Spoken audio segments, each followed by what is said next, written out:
Assalamualaikum warahmatullahi wabarakatuh. Banyak sekali pertanyaan jamaah, Ustadz kasih kami channel untuk kajian anak-anak muda.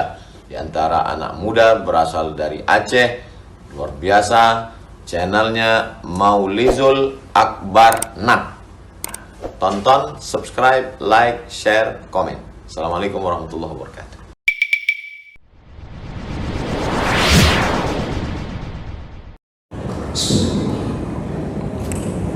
Assalamualaikum warahmatullahi wabarakatuh. Innal hamdalillah nasta'inuhu wa nastaghfiruh wa na'udzu bihi min shururi anfusina wa min sayyiati a'malina. Man yahdihillahu fala mudilla lahu wa man yudlil fala hadiya lahu. Asyhadu an la ilaha illallah wahdahu la syarika lahu wa asyhadu anna Muhammadan 'abduhu wa rasuluhul karim. اللهم صل وسلم على نبينا المصطفى محمد وعلى آله وأصحابه أجمعين. أما بعد، رب اشرح لي صدري ويسر لي أمري واحلل عقدة من لساني يفقهوا قولي. Segala puji bagi Allah, kemudian salawat dan salam kepada Rasulullah, pada keluarga dan seluruh sahabat-sahabatnya yang Allah muliakan insyaAllah. Bapak Ibu jemaah salat maghrib dan isya yang senantiasa istiqamah berhadir, semoga Allah catat, Allah balas dengan pahala yang berlimpah insyaAllah. Bapak Ibu yang Allah muliakan, di pertemuan kita yang lalu kita sudah menyelesaikan pembahasan tentang apa kelebihan, keutamaan orang-orang yang ditakdirkan Allah mendapatkan pasangan hidup yang buruk akhlaknya. Dan yang terakhir kita bahas yaitu apabila isteri tidak melihat adanya tanda-tanda perubahan pada suaminya yang berakhlak buruk, maka meminta cerai atau mengurus perceraian itu juga menjadi sebuah kebaikan untuk hidup lebih baik setelahnya. Jadi tidak selamanya bercerai itu menjadi sebuah perkara yang menyebabkan kehancuran, malah tidak bercerai dengan segala keburukan pasangan hidup kita, malah itu juga yang menyebabkan lebih hancur. Itu kita sudah bahas panjang lebar dan itu sudah selesai. Mulai malam ini kita pindah ke judul yang baru, yaitu kita akan membahas insyaAllah dalam beberapa pertemuan ke depan tentang fadilah atau keutamaan mengamalkan ibadah-ibadah yang sunnah. Ini kita akan bahas tentang apa yang Allah beri, apa yang Nabi janjikan apabila kita gemar atau bersemangat melakukan amalan-amalan atau ibadah-ibadah yang sunnah di luar yang wajib. Karena hari ini ada orang yang mencukupkan diri pada yang wajib, sehingga ketika datang salat berjamaah ada yang qabliyah tidak dia lakukan, ba'diyah tidak dia kerjakan, hanya menunggu yang wajib.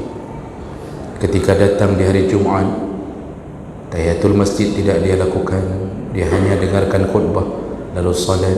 Setelah salat Jumaat maka dia pun tak melakukan ba'diyah Jumaat. Nah, ini perkara-perkara ini sering terjadi. Ada orang yang hanya menunggu-nunggu Ramadan, tidak pernah melakukan yang sunnah-sunnah, Senin Kamis, macam-macam bentuknya. Nah, itu juga terjadi. Nah, jadi kita akan membahas apa yang Allah janjikan dan apa yang Nabi kabarkan bagi mereka yang suka melakukan yang ibadah-ibadah di luar yang wajib atau ibadah-ibadah sunnah. Bapak Ibu yang Allah muliakan, tujuan hidup kita memang sebenarnya dari awal Allah sudah mengatakan wa ma khalaqtul jinna wal insa illa liya'budun. Aku tidak ciptakan jin dan manusia kecuali mereka hanya menyembahku. Jadi ini konsep hidup itu. Dan untuk mendukung supaya kita mampu menyembah Allah, Allah memberikan fasilitas. Dan fasilitas itu, pertama, Allah tetapkan rezeki. Jadi seakan-akan Allah ingin mengatakan, sudah, kamu ibadah saja sudah. Rezeki itu sudah saya jamin. Tidak usah terlalu mikir masalah rezeki. Jadi kita hanya perlu menjemput sekedarnya saja, bukan menghabiskan waktu untuk mencari rezeki sehingga meninggalkan tujuan utama. Dan inilah yang terjadi hari ini. Azan berkumandang, orang tak datang. Ada yang bahkan meninggalkan salat. Lagi ngapain? Sibuk. Sibuk apa? Ternyata sibuk mencari rezeki. Sibuk di kantor, sibuk di kedai. Padahal demi ibadah itu bisa jalan, Allah menjamin rezeki itu sudah dikuotakan. Tidak akan hilang rezeki seorang hamba dan tak akan berkurang dari apa yang telah Allah tetapkan. Makanya Rasulullah SAW itu dalam hadis kan menyebutkan bahawa la yamuta nafsun, tidak akan meninggal seorang hamba hatta yastawfi rizquh, sampai sempurna dia menghabiskan rezekinya. Tidak akan meninggal seorang hamba sampai dia sempurna menghabiskan rezekinya. Artinya rezeki itu kuota. Ajal dan rezeki diatur bersamaan. Habis rezeki meninggal. Kalau meninggal berarti sudah habis rezeki. Maka yang kita kejar hari ini, mulai dari TK dibayang-bayangkan nak sambung ke SD, nanti SMP, SMA, kamu ngambil jurusan IPA, setelah itu kamu kuliah, nanti ngambil jurusannya kimia ya nak, teknik kimia, karena sekarang dibutuhkan orang-orang teknik kimia di perusahaan ini, perusahaan itu contohnya. Jadi kita men-setting seseorang, anak kita setting, ujung-ujungnya adalah untuk persiapan mencari rezeki. Padahal dia tidak kuliah pun dia bisa dapat rezeki. Dan kalau dia ditakdirkan kaya, walaupun tidak kuliah dapat. Kalau dia ditakdirkan menjadi wakil presiden, walaupun tidak kuliah pun dapat. Ini contoh, kan tidak ada kenyataannya begitu kan? Contoh saja. Lebih kaya dia dibandingkan yang capek kuliah sampai jadi profesor. Dan kita mulai membuat kenyataan hidup ini seakan-akan itu lebih penting daripada ibadah. Maka banyak orang tak datang Jumaat gara-gara rezekinya. Padahal itu fasilitas Allah beri pertama. Tujuan kita diciptakan, jangan fikirkan rezeki, udah tawakal saja. Tapi tidak disuruh bermalas-malasan menjemputnya. Jemput itu pun sekedarnya saja. Maka perbanyak ibadah. Itu tujuan utama hidup. Yang kedua, Allah berikan fasilitas, ditundukkan semua dunia ini untuk kita. Jadi Allah tundukkan kita ini, Allah tundukkan semua hewan, pepohonan, bumi, udara, ditundukkan untuk manusia.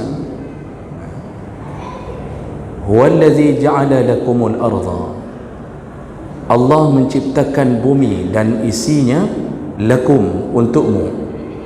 Maka kehidupan binatang-binatang itu ya untuk kita, karena kita khalifahnya di muka bumi. Sekarang cubalah fikir, itu lembu, sapi itu bang, itu hidup kan hanya untuk kita. Dia pergi keluar dari kandangnya, merumput, pulang malam, kemudian besok pagi merumput lagi, dia lahirkan anaknya, lalu terciptalah susu. Semua itu untuk siapa? Apakah dia merumput untuk mendapatkan kesempatan untuk bisa jadi PNS? Ada sapi yang PNS bang. Tak ada. Coba lihat dunia kambing, bergerombol-gerombol ke sana sini di bawah terik matahari, menggemukkan badannya. Untuk siapa? Apakah untuk keluarga bahagia mereka? Mana bisa mereka mendapatkan keluarga bahagia? Setiap Idul Adha mereka dibasmi secara massal, dan mereka siap untuk itu. Yang makan mereka, yang menggemukkan diri mereka, tapi kemudian mereka siap untuk dimakan oleh manusia. Jadi semua binatang-binatang yang Allah ciptakan untuk makanan kita, seakan-akan mereka berkata kepada anak-anaknya, nak, kita ini memang sudah ditakdirkan untuk mereka makan, nak. Kamu yang penting udah hidup kamu besar aja, nggak usah mikir-mikir P3K, nggak usah mikir tukin, nggak usah pikir-pikir kamu hidup dalam BUMN. Yang penting kamu besar, makan, tubuhmu gemuk, nanti kita dimakan semua sama manusia, nak. Itu mereka sudah tahu takdir mereka. Allah tundukkan semua pepohonan. Itu pohon-pohon mangga, pohon rambutan, Pak. Kalau mereka ingin hidup seperti kita, mereka pasti punya anak 2 sampai 5 saja. Lalu anak rambutan pertama disekolahkan SD, SMP, SMA, ya, kemudian anak kedua nanti begini, lanjut ke sana. Tapi tidak, coba lihat, sekali beranak ratusan buah.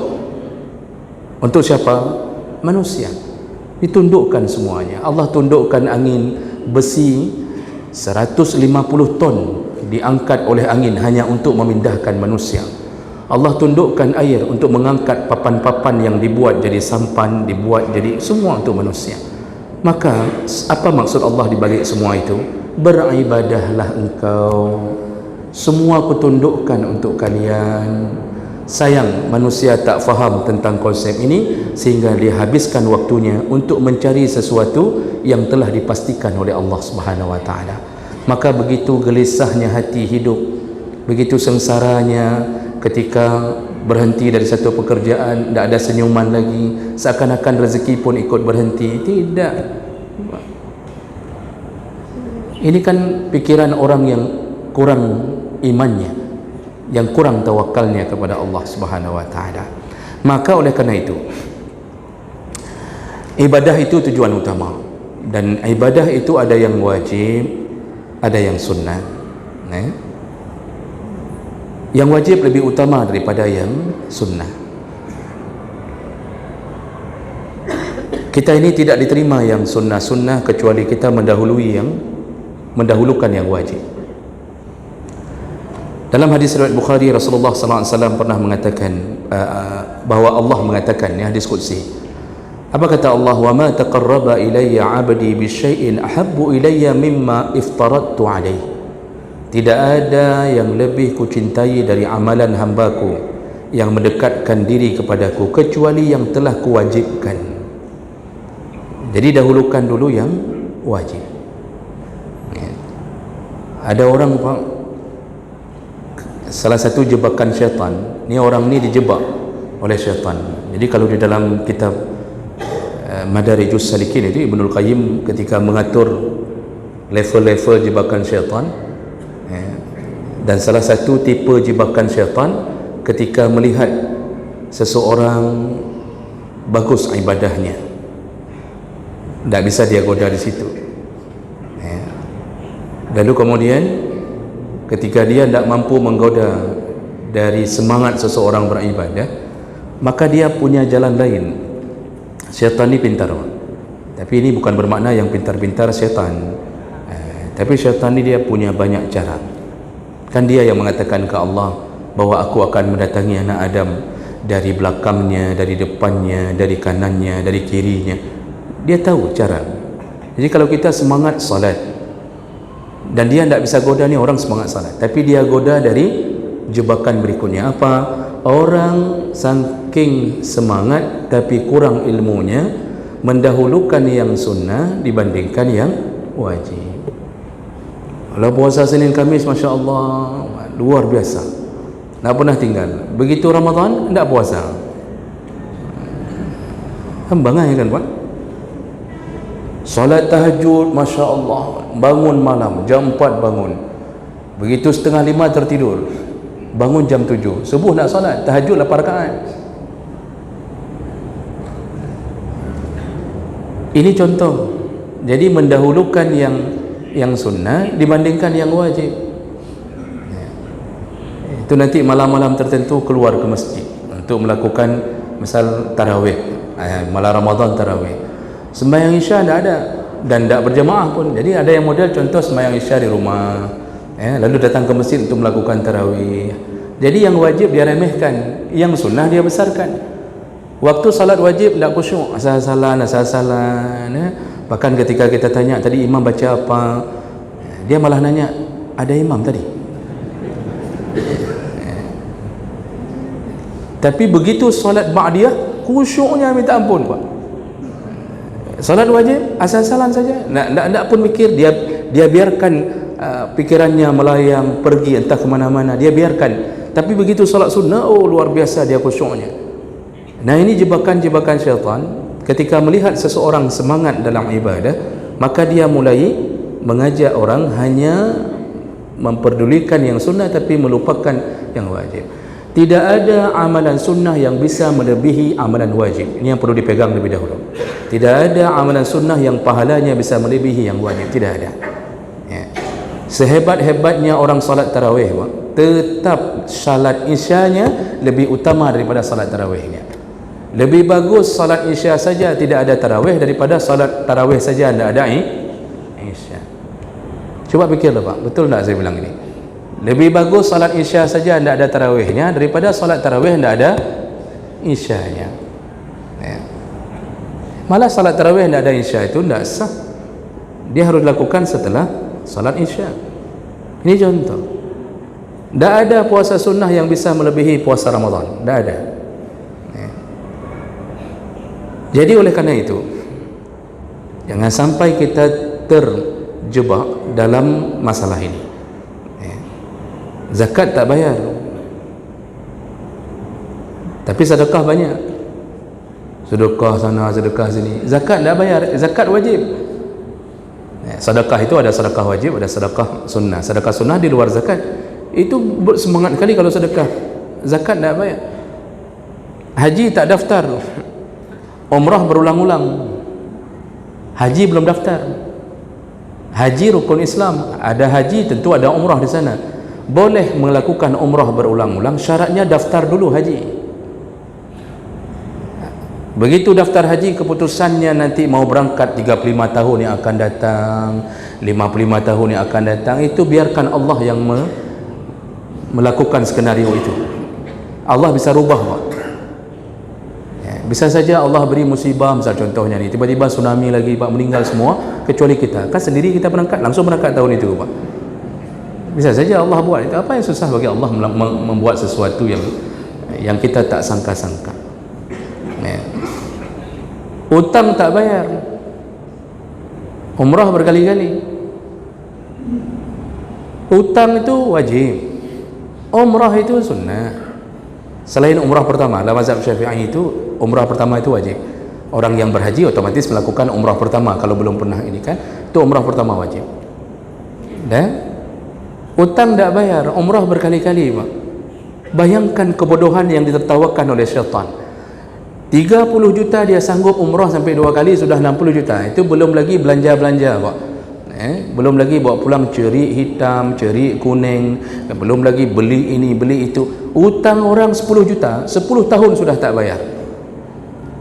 Ini dikelabui syaitan. Makanya orang-orang umrah tapi hutang tak bayar, didoakan, Pak, sama orang-orang yang dizaliminya itu. Sayang mereka ini melakukan ibadah, nanti ibadahnya hanya untuk membayar hutangnya saja. Jadi ini jebakan. Jadi yang mau kita kasih garis besar pertama, yang wajib tetap lebih utama. Nah, kemudian tadi kita akan membahas tentang apa kelebihan orang-orang yang gemar melakukan yang sunnah setelah melakukan yang wajib. Nah, sebelum saya lanjutkan kepada fadilahnya, fahami dulu kalimat sunnah. Kata sunnah ini pahami dulu, karena hari ini orang telah mencampur adukkan kalimat sunnah di dalam sembarang tempat. Jadi ada orang awam itu menyebutkan kalimat sunnah itu di berbagai versi. Apalagi orang yang sangat awam sekali mengira semua kalimat sunnah itu lawannya bid'ah. Padahal dia tak belajar ilmu hadis, tak belajar usul fiqh, tak belajar muqaddimah fiqh, dia tak belajar tentang muqaddimah ilmu akidah bagaimana, sehingga asal yang tidak sunnah disebut bid'ah. Ini meletakkan sesuatu bukan berdasarkan ilmu, hanya karena berdasarkan rasa suka dan tak suka. Sehingga kita perlu lebih dahulu mempelajari kata sunnah ini. Itu apa makna sebenarnya kata sunnah? Sering dengar Pak hari ini sunnah kan begitu kan, tapi pahami dulu. Jadi jangan merasa kalau sudah mengeluarkan kalimat itu lalu kita berada di posisi paling sunnah dan orang lain itu tidak sunnah. Jadi semuanya seakan-akan menjadi ahlul bid'ah gara-gara kita yang punya kalimat sunnah ini. Karena sekarang bermain dengan label, Pak. Bermain dengan label. Kalau sudah ada logo di kepala ni, di jidat ni, kalau sudah ada logo sunnah, semua perbuatannya dianggap benar walaupun salah. Lalu kalau melogokan orang dengan kalimat bid'ah di kepalanya, semua yang dia lakukan dianggap salah walaupun benar. Ini salah satu daripada kesempitan ilmu yang dia miliki. Baik, mari kita coba lihat sedikit tentang kalimat sunnah ini. Sunnah ini dari segi bahasa artinya at-tariq. Kalau dari segi bahasa itu artinya jalan. Jadi seandainya Rasulullah mengatakan man sanna sunnatan, barang siapa yang menunjukkan satu jalan yang baik, maka dia dapat pahala dan pahala orang yang mengikuti jalannya. Itu hadis itu bisa dimaknakan dengan jalan. Jadi segi bahasa, sunnah itu artinya jalan, at-tariq, metode, ya. Itu bahasa sunnah. Jadi kalau memberikan jalan yang baik ke orang, kita kasih tahu ini amalan bagus, orang ikut jalan itu, maka kita dapat pahala dari orang yang mengikutinya. Itu dari sisi bahasa. Nah, lalu kemudian secara istilah atau terminologi, ini yang paling penting Bapak Ibu, sehingga kita ini janganlah sembarangan memakai kata sunnah bukan pada tempatnya. Dari sisi terminologi atau istilah, sunnah itu tergantung sekali dengan konteks ilmu yang sedang dibicarakan. Jadi sunnah itu sesuai dengan kategori ilmu apa dia bicara. Beda dia bicara ilmunya, beda maksud sunnah itu. Jadi tidak begitu keluar kalimat sunnah seakan-akan satu makna. Beda, Pak. Makanya di dalam kajian Islam itu ada sunnah menurut ahlul hadis, ada sunnah menurut ahli usul fiqh atau al-usuliyun, ada sunnah menurut fikih, ada sunnah menurut para dari sisi makna akidah. Jadi ada 4 pandangan kalimat sunnah. Ini kalau tidak paham ini, orang meletakkan yang di sini ke sana, sehingga akhirnya dia kira benar yang dia ucapkan, padahal salah.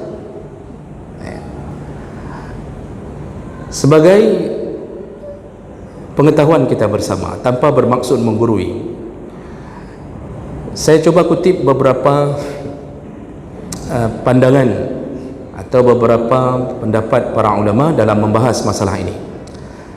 Yang pertama, kalau menurut muhaddisin atau menurut ahlul hadis, yang disebut sunnah adalah, ini contohnya Pak, saya kutip dari kitab Al-Mustadrak, ya, Sunanul Kubra, itu menyatakan bahwa arrafal muhaddisun as-sunnah bi annaha, para muhaddisin, ya, itu mengatakan bahwa sunnah itu adalah aqwalun Nabi sallallahu alaihi wasallam wa af'aluhu wa taqriratuhu wa sifatu al-khalqiyyah aw al-khuluqiyyah wa sa'iru akhbarihi sawa'un akana zalika qabla al-bi'tsah am ba'daha. Nah, ini para muhaddis, ahlul hadis, kalau bicara dalam kategori ilmu hadis, yang disebut dengan sunnah adalah setiap perkataan Nabi. Nah, lalu kemudian wa af'aluhu, perbuatannya. Lalu kemudian wa taqriratuhu, ya, persetujuannya atau pengakuannya dalam keadaan diam, itu menunjukkan dia setuju dengan amal itu. Kemudian wasifatuhu al-khalqiyyah, yaitu sifat tentang fisik Nabi, ya, sifat diri, ya, sifat diri Nabi, perbuatan-perbuatan yang beliau lakukan. Kemudian wal khuluqiyah, ya, fisik Nabi, ya, Fisik Nabi itu dalam ilmu hadis itu juga disebut sunnah. Makanya orang bicara tentang jenggot, bicara mencukur kumis, bicara bahawa Nabi memakai imamah, Nabi begini, cara jalan Nabi, itu semua yang berhubungan dengan fisik Nabi. Jadi tadi tentang al-khalqiyah, tentang diri Nabi, sifatnya, beliau tidak marah, beliau mengurusi istrinya, macam-macam. Nah, kemudian wasairu akhbarihi, dan semua yang beliau kabarkan, hadis-hadisnya, perkataan beliau, semua yang beliau kabarkan, sawaun akana, baik itu berasal dari qabla al-bi'asah, sebelum diangkat menjadi nabi, au ba'daha, atau setelah diangkat menjadi nabi. Itu semua menurut ahlul hadis sunnah. Jadi ini cakupannya luas sekali, Pak. Jadi kalau kita bicara sunnah dari sisi muhaddis, itu berarti semua diri Nabi, akhlaknya, kemudian gaya hidupnya, cara makannya, apa yang beliau letakkan, di mana beliau berdiri kalau kencing, bagaimana kalau beliau melakukan macam-macam, itu menurut ahlu hadis semuanya sunnah. Bahkan qabla al-bi'asah, sebelum dia angkat jadi Nabi, itu sudah dianggap sunnah. Beliau itu kan orang paling jujur, dikenal orang paling jujur, bahkan perdagangannya bersama Khadijah itu tidak pernah ada sedikit pun cedera dalam sisi hukum, tidak ada. Makanya kalau bicara menurut ahli hadis, sunnah itu qauliyah, perkataannya, fi'liyah, perbuatannya, taqririyah, persetujuannya, khulqiyah, semua akhlaknya, itu semuanya sunnah. Jadi ini luas sekali kalau dalam ilmu hadis, atau para muhaddisin, menurut para ulama hadis. Jadi jemaah melakukan Allah, tentu yang dimaksud di situ ada yang wajib. Jadi kalau kita bicara misal, ini kita kalau ikut salat harus ikut salat seperti Nabi, karena itu adalah sunnah Nabi, mengikuti salat seperti Nabi. Bukankah di dalam salat ada yang sunnah, ada yang wajib? Tapi kalau ulama hadis yang bicara, atau kita katakan menurut ulama hadis, itu kita harus ikut Nabi, di dalamnya ada yang wajib. Jadi kan tidak semua disebut kita ikut hanya yang sunnahnya saja. Yang wajib dari Nabi pun disebut sunnah menurut ulama hadis, karena semua itu perilaku beliau. Nah ini menurut ulama hadis. Kemudian kalau menurut usul fiqh, menurut para usuliyun, menurut para ulama usul fiqh, sunnah itu, ini saya kutip salah satunya, aqwalun Nabi sallallahu alaihi wasallam wa af'aluhu wa taqriratuhu allati yastadillu biha 'ala al-ahkam asy-syar'iyyah, yaitu semua perkataan, perbuatan, ketetapan Nabi yang dijadikan dalil dalam hukum syariat. Jadi ulama usul fiqh lebih konsentrasi kalau disebut sunnah adalah semua perbuatan, perkataan, lalu semua pengakuan beliau yang bisa jadi hukum, yang bisa menyebabkan munculnya hukum. Makanya ketika ulama usul fiqh yang bicara tentang sunnah, maka muncullah hukum-hukum yang berlaku di atasnya. Maka kan kalau kita belajar usul fiqh itu ada hukum taklifi, ada hukum wad'i. Hukum taklifi itu 5, yaitu wajib, kemudian sunnah, haram, makruh, mubah. Itu versi ulama usul fiqh. Jadi kalau ulama usul fiqh yang bicara tentang ini sunnah, berarti itu bahagian dari 5 hukum tadi. Kalau ditanya ke ulama usul fiqh, akhlak Nabi masuk enggak dalam sunnah? Mereka tidak bicara tentang akhlak. Sunnah itu ya berarti perbuatan Nabi yang selain yang wajib. Tapi ulama hadis, akhlak masuk ke dalam sunnah. Ulama usul fiqh lebih kepada penerapan hukum. Ini hukumnya apa? Diambil dari mana? Dari mubah, mana dalilnya? Diambil dari mana? Dari dalil yang menyatakan ia akan menjadi wajib. Itu versi ulama usul fiqh. Nah, kemudian kalau menurut ulama fiqh atau al-fuqaha, yang disebut sunnah adalah, ini ada beberapa ulama beda sedikit, cuma maksudnya sama, yaitu ma sabata talabuhu bidalilin syar'i min ghairi iftiradin wala wujub. Jadi para ulama fiqh menyatakan bahawa yang disebut dengan sunnah itu perbuatan yang dianjurkan untuk dilakukan tapi tidak menjadi wajib. Bahasa lain yang sering masyhur di telinga kita apa Pak? Apabila dikerjakan maka dia dapat pahala, ma yusabu ala fi'lih wa la yu'aqabu ala tarkih. Apabila dilakukan dia berpahala, apabila ditinggalkan tidak berdosa. Itu yang paling sering kita dengarkan. Itu versi siapa? Fiqih. Makanya kalau bicara fikih, bicara sunnah, berarti selain yang wajib, yang dapat pahala ketika dikerjakan dan tidak berdosa kalau ditinggalkan. Ya, seperti qabliyah, ba'diyah. Makanya di sisi ini para ulama juga kadang-kadang memakai kalimat mustahab, ya, ada mandub, tatawwu', nafilah, sunnah.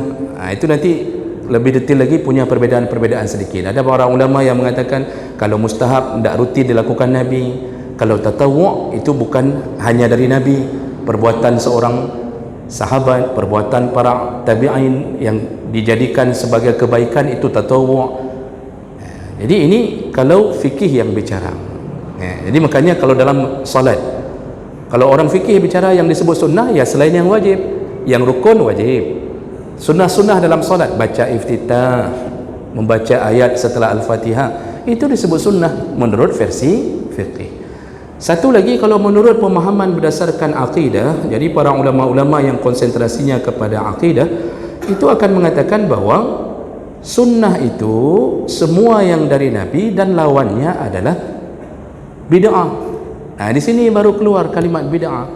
Kalau ulama akidah bicara tentang akidah, maka semua yang tidak sesuai dengan perbuatan Nabi atau menyelisihi perbuatan Nabi, tidak diajarkan oleh Nabi, tiba-tiba kita membentuk ibadah yang baru, maka disebut dengan bid'ah. Dan ini karena waktu tinggal sedikit Pak, saya singkat-singkatkan. Maka kalau hal begini sudah kita fahami, bagi yang tak faham, meletakkan kalimat sunnah di sembarang perkara Pak. Dia sedang bicara masalah akidah, dia tahu ada kalimat bid'ah, lalu meletakkan kalimat bid'ah dalam fikih, sehingga semua yang tidak sepaham dengan apa yang dia tahu dibid'ahkan. Padahal dalam urusan fikih yang selama ini mungkin didengarkan dibid'ahkan, padahal mungkin tak bid'ah, itu cuma khilafiyah. Khilafiyah punya dalil masing-masing. Masalah kuat tak kuat itu ijtihad. Apa efek Pak kalau seandainya orang bicara dalam semua perkara, meletakkan kalimat ini dengan tak faham di mana tempatnya? Ditanya apa hukumnya kunut subuh, dengan mudah dia mengatakan bid'ah, yang melakukan kunut bid'ah, padahal itu ilmu fikih. Kunut itu di dalam literatur fikih itu dua pandangan. Mazhab Maliki dan Syafi'i menyunnahkan kunut. Hanafi dan Maliki dan Hambali itu tidak menyunnahkan kunut. Tiba-tiba keluar ucapan ketika ditanya kunut subuh langsung bid'ah. Berarti dengan membid'ahkan, dia pakai kalimat bid'ah dalam ilmu hadis dan akidah, lalu ditempatkan dalam fikih, padahal itu khilafiyah. Seharusnya kalau mau jujur dalam ilmu, dia mengatakan itu khilaf, yang ini membolehkan, dalilnya ini, yang itu yang ulama sebagian tak membolehkan, dalilnya ini. Semua yang dengar pun tenang urusannya, tidak ada yang merasa tersakiti dengan perkataan itu. Ini contoh Pak, karena kita telah meletakkan kalimat yang bukan pada tempatnya, otomatis pelaku bid'ah yang paling hebat siapa? Imam Syafi'i dan Imam Malik, karena beliau menyunnahkan kunut. Kalau kita pakai hadis kullu bid'atin dhalalah wa kullu dhalalatin finnar, maka siapa yang paling berhak masuk neraka? Siapa yang paling berhak masuk neraka Pak? Kalau kita letakkan kalimat itu dalam urusan fikih, kita ingin mengatakan Imam Malik penghuni neraka, Imam Syafi'i penghuni neraka. Jadi ini aneh Pak. Akibat apa? Cok bak ilmu akidah, peduk bak ilmu fikih. Makanya orang sering tak tahu ini, sehingga asal-asalan. Dan banyak sekali urusan fikih yang seharusnya khilafiyah tapi dijadikan bid'ah.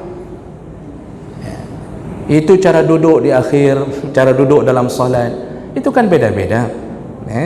Jadi duduk awal ada yang menyatakan bahwa kalau Imam Hanafi mengatakan semua duduk iftirash, Imam Malik mengatakan semua duduk tawarruk, Imam Syafi'i mengatakan duduk tahiyat awal itu iftirash, duduk tahiyat akhir tawarruk. Imam Hambali sama dengan Syafi'i, cuma beliau mengatakan kalau salat itu cuma punya satu kali duduk, tidak ada dua kali duduk, maka disunnahkan duduknya dengan cara iftirash. Maka salat subuh iftirash, bukan tawarruk. Itu semua perbedaan pandangan, bukan bid'ah. Cara bangkit dari salat, apakah genggam tangan atau kita letakkan tangan, itu khilafiyah, baik tak perlu bid'ah. Begitu kita lihat orang samping tidak genggam, langsung kita mengatakan ahlul bid'ah. Mangat tak ada wakah kapagah-pagahnya tapi. Jadi ini fahami kalimat sunnah ini.